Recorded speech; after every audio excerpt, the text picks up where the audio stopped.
എല്ലാ കുട്ടികളുടെയും ഫേവറേറ്റ് ആയിട്ടുള്ള ഒരു ഐറ്റം തന്നെയാണല്ലേ നഗറ്റ്സ്. അപ്പൊ ഇത് നമുക്ക് പുറത്തുനിന്നൊന്നും വാങ്ങിക്കാതെ വീട്ടിൽ എങ്ങനെയാണ് എളുപ്പത്തിൽ നഗറ്റ്സ് ഉണ്ടാക്കിയെടുക്കാം എന്നുള്ളത് നോക്കാം. കുട്ടികൾക്ക് മാത്രമല്ല വലിയവർക്കും ഇഷ്ടമാണല്ലേ നഗറ്റ്സ്. നമുക്ക് റെസിപ്പി നോക്കിയാലോ. അപ്പൊ ആദ്യം തന്നെ മിക്സിയുടെ ജാർ എടുത്തിട്ടുണ്ട്. അതിലേക്ക് ഒരു 200 ഗ്രാം ബോൺലെസ് ചിക്കന് ചേർത്ത് കൊടുത്തിട്ടുണ്ട്. ഇനി നമ്മളിതിലേക്ക് ബ്രെഡ് ആണ് ചേർത്ത് കൊടുക്കുന്നത്. ഞാനിവിടെ ഒരു 3 സ്ലൈസ് ബ്രെഡ് ആണ് എടുത്തിട്ടുള്ളത്. അപ്പൊ നിങ്ങൾ ചിക്കൻ എടുക്കുന്നതിന്റെ അളവിനനുസരിച്ചിട്ട് എടുക്കാം. അപ്പൊ ഇതിപ്പോ അത്യാവശ്യം വലിയ സൈസിലുള്ള ഒരു ബ്രെഡ് ആണ് കേട്ടോ. അപ്പൊ വലുതാണതുകൊണ്ടാണ് 3 എടുത്തിട്ടുള്ളത്. ചെറുതാണെന്നുണ്ടെങ്കിൽ ഒരു 4 സ്ലൈസ് ചേർത്ത് കൊടുക്കാം. അപ്പൊ അത് ഇതുപോലെ ഒന്ന് മുറിച്ചിട്ട് മിക്സിഡ് ജാറിലേക്ക് ചേർത്ത് കൊടുക്കുന്നുണ്ട്. ഇനി പാകത്തിനുള്ള ഉപ്പ് ചേർത്ത് കൊടുക്കാം. പിന്നെ ഒരു 1/2 ടീസ്പൂൺ കുരുമുളക് പൊടിയും ചേർത്ത് കൊടുത്തിട്ടുണ്ട്. അപ്പൊ നിങ്ങൾ ഫ്ലേവർ ഒന്നും ഇല്ലാതെ ചെയ്യുകയാണെന്നുണ്ടെങ്കിൽ വെറും ഈ ഉപ്പും കുരുമുളക് പൊടിയും മാത്രം ചേർത്ത് കൊടുത്താൽ മതി കേട്ടോ. അപ്പൊ ഞാനിതിൽ കുറച്ചും കൂടെ ഫ്ലേവർ ഒക്കെ ചേർത്തിട്ടാണ് ചെയ്യുന്നത്. അപ്പൊ അതിനായിട്ട് ഞാൻ ഒരു 3/4 ടീസ്പൂൺ ഇഞ്ചി വെളുത്തുള്ളി പേസ്റ്റ് ചേർത്ത് കൊടുക്കുന്നുണ്ട്. പിന്നെ 1 ടീസ്പൂൺ സോയാ സോസും കൂടെ ചേർത്ത് കൊടുത്തിട്ട് നമുക്ക് ജാർ അടച്ച് വെച്ചിട്ട് ഇത് നന്നായിട്ടൊന്ന് അരച്ചെടുത്തിട്ട് വരാം.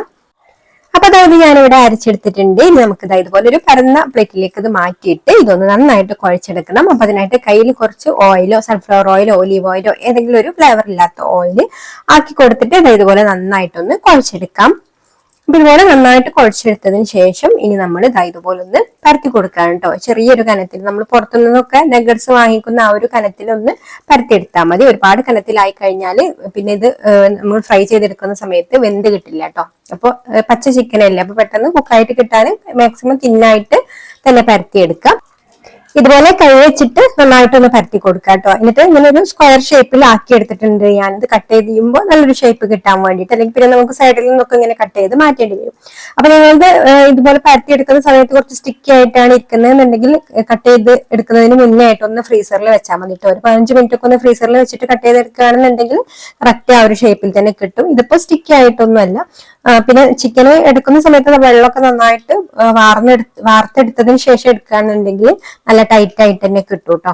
എന്നിട്ട് ഇതുപോലെ നമുക്ക് ഏത് ഷേപ്പിലാണോ ഇഷ്ടമുള്ളത് അപ്പൊ അത് അങ്ങനെ കട്ട് ചെയ്തെടുക്കാം. കുക്കി കട്ടറൊക്കെ ഉണ്ടെങ്കിൽ നിങ്ങൾക്ക് ഇഷ്ടമുള്ള ഷേപ്പില് കട്ട് ചെയ്തെടുക്കാം. അപ്പൊ ഞാൻ ഇതുപോലെ ഒരു സ്ക്വയർ ആയിട്ട് തന്നെയാണ് കട്ട് ചെയ്തെടുക്കുന്നത്.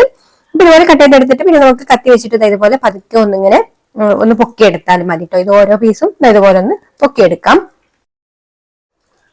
ഇനിയിപ്പോ ഞാനിവിടെ ഒരു ബൗളിൽ ഒരു മുട്ട പൊടിച്ചു വെച്ചിട്ടുണ്ട്. ഇതിലേക്ക് ഒരല്പം ഉപ്പും അല്പം കുരുമുളക് പൊടിയും കൂടി ചേർത്ത് കൊടുത്തിട്ട് നന്നായിട്ടൊന്ന് ബീറ്റ് ചെയ്തെടുക്കാം.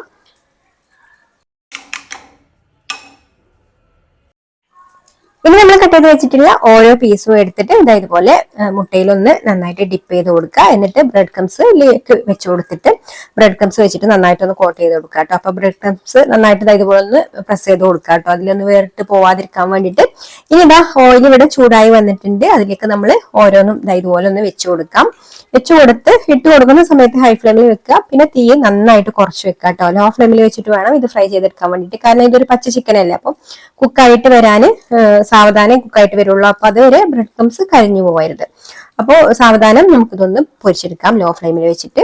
അപ്പൊ ഇതുപോലെ ഇട്ട് കൊടുത്തതിന് ശേഷം പിന്നെ ഒരു സൈഡ് റെഡി ആയിട്ട് വരുമ്പോൾ മറിച്ചിട്ട് കൊടുക്കാം. അങ്ങനെ 2 സൈഡും ഇടയ്ക്കിടയ്ക്ക് തിരിച്ചും മറിച്ചൊക്കെ ഇട്ട് കൊടുത്തിട്ട് ഫ്രൈ ചെയ്തെടുക്കാം. അപ്പൊ ഇതിവിടെ റെഡി ആയിട്ടുണ്ട്. ഇനി നമുക്ക് ഇത് എടുത്തിട്ട് ബാക്കിയുള്ളതും കൂടെ ഇതുപോലെ തന്നെ ഫ്രൈ ചെയ്തെടുക്കാം. അപ്പൊ കുട്ടികൾക്ക് സിമ്പിൾ ആയിട്ട് വീട്ടിൽ ഉണ്ടാക്കി കൊടുക്കാൻ പറ്റിയിട്ടുള്ള ഒന്ന് തന്നെയാണ് നഗറ്റ്സ്. അപ്പൊ ഇനി പുറത്തുനിന്നൊന്നും വാങ്ങിക്കേണ്ട ആവശ്യമില്ല. ഇനി നമുക്കിത് ടൊമാറ്റോ സോസിന്റെ കൂടെ സെർവ് ചെയ്യാം. അപ്പൊ വീഡിയോ ഇഷ്ടമായിട്ടുണ്ടെങ്കിൽ ലൈക്ക് ചെയ്യാനും പേജ് ഫോളോ ചെയ്യാനും മറക്കല്ലേ. Thank you for watching.